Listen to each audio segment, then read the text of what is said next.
In this video, we are going to add rational expressions. So let's walk through the process. The first step in the process is to factor your denominators. I want to stress, though, that this isn't really part of the process. This is just sort of the setup. By the way, I like to always work horizontally when I do rational expressions. I find it much easier to follow what I'm doing. If the numerators, I can just kind of see the numerators moving to the right and the denominator separately. I find it very complicated if you start going down. So I always move over to the right. Okay, so I'm going to rewrite everything but with factored denominators. When you do this, it definitely helps to give yourself plenty of room. So that x squared minus x minus 20 is x minus 5 times x plus 4.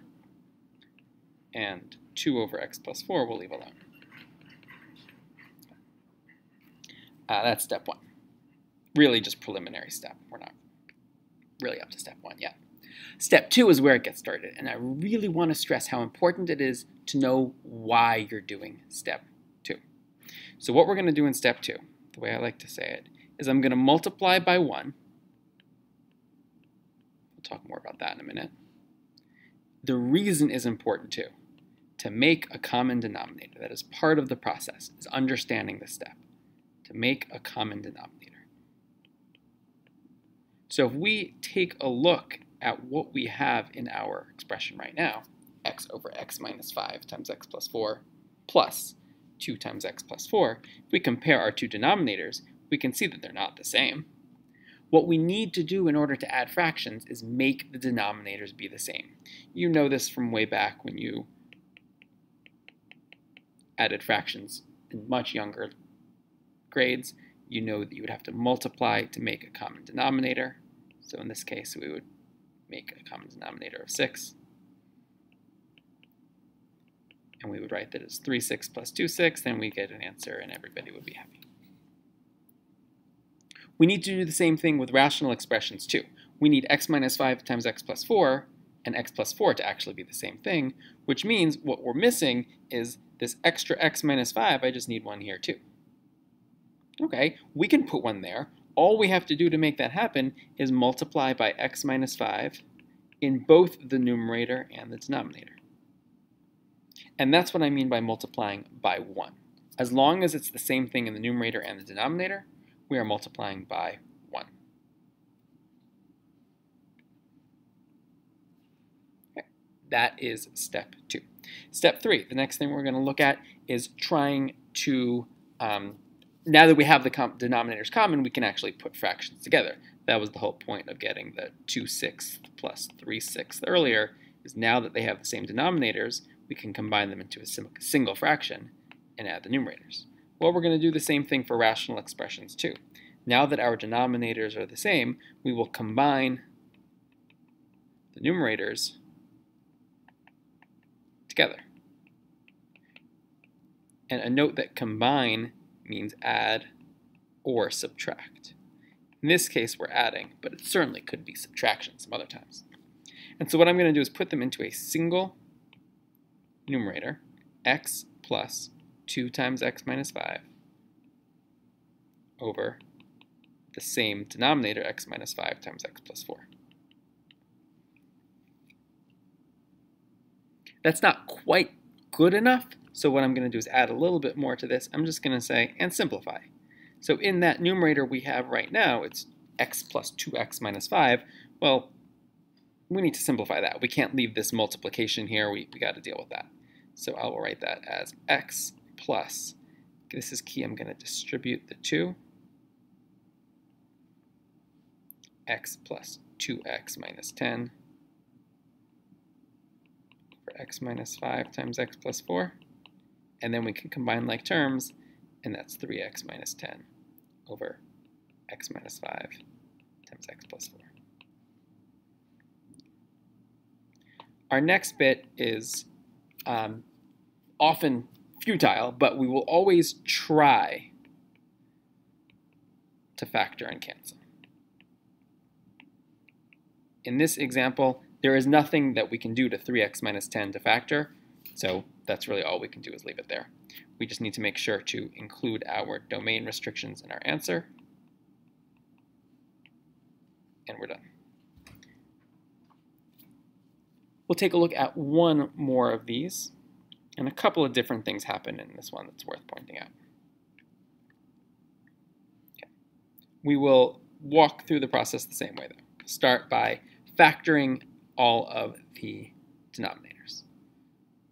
12 over 4 times w minus 4 minus w plus 2 over 2 times w minus 4. And in this case, just like in the last case, the denominators have a lot in common. They already share the w minus 4s, so we don't need to worry about that. We don't need to multiply either fraction by w minus 4 in the denominator. They already have it. What we do need to make be common, or be the same, is the 4 and the 2. We need those to be the same. So I'll explain it. There's more than one way to make it happen in this case. I'll explain it this way. Generally speaking, the way you make a common denominator out of two different denominators is you make them both bigger until they're equal to each other. So that's the way I'm going to put it here.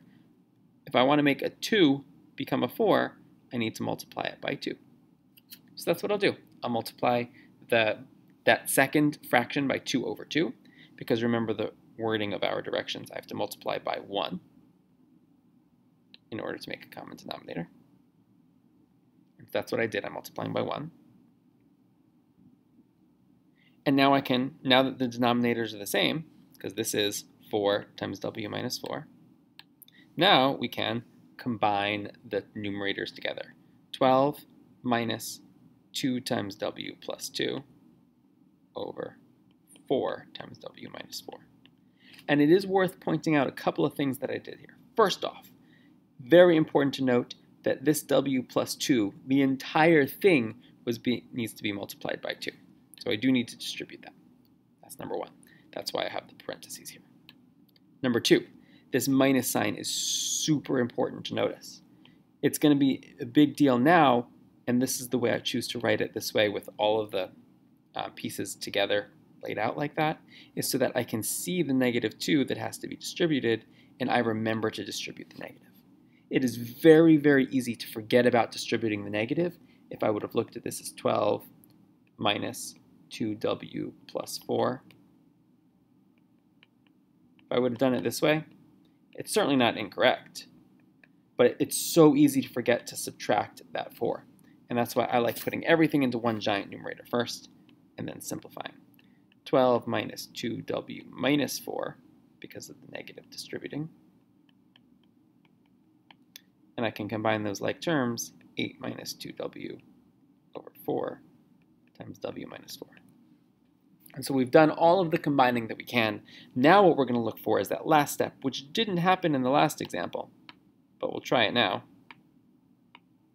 That is, can we factor and cancel anything out? And so if we look at that numerator, 8 minus 2w, there is a GCF of 2 we can pull out, which leaves us with 2 times 4 minus w over 4 times w minus 4. And you'll notice, hey, there's some reducing and canceling we can do. First off, the 2 over 4 cancel, or reduce, I should say, to 1 over 2. But also, we saw in our last lesson, the 4 minus w over w minus 4, those reduce also. They are not exactly the same. They don't just cancel out. But they are opposite factors, so they do reduce to negative 1. So our final answer would be negative 1 over 2. And the domain restriction is that w can't equal 4. And that's our answer.